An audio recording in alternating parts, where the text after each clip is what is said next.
দর্শক, ঢাকা বিশ্ববিদ্যালয় এলাকায় আছেন সিনিয়র রিপোর্টার দীপন দেওয়ান, যুক্ত হচ্ছে তার সঙ্গে।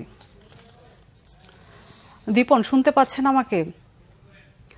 ঢাকা বিশ্ববিদ্যালয় এলাকার পরিস্থিতি এখন কেমন দেখছেন? সিন্ডিকেটের বৈঠকের বিষয়ে কোনো তথ্য আছে কি আপনার কাছে? এই মুহূর্তে আমি আসলে ঢাকা বিশ্ববিদ্যালয় থেকে শিক্ষকদের একটি মিছিল শাহবাগ থানার দিকে যাচ্ছেন। আমরা মিছিলের সাথে হেঁটে এখন এই মুহূর্তে শাহবাগ থানার দিকে যাচ্ছি। এর মূল কারণ হচ্ছে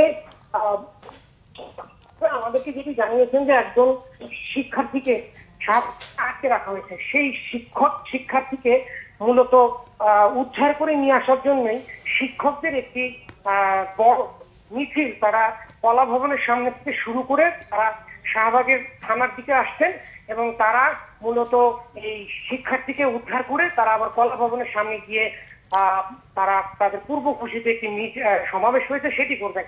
আর ডিসির বাসার সামনে যে বিষয়টি আপনারা জানতে চেয়েছেন সেটি হচ্ছে যে এই মুহূর্তে দ্বিতীয় দফায় ডিসির বাসভবনের ভেতরে বৈঠক চলছে।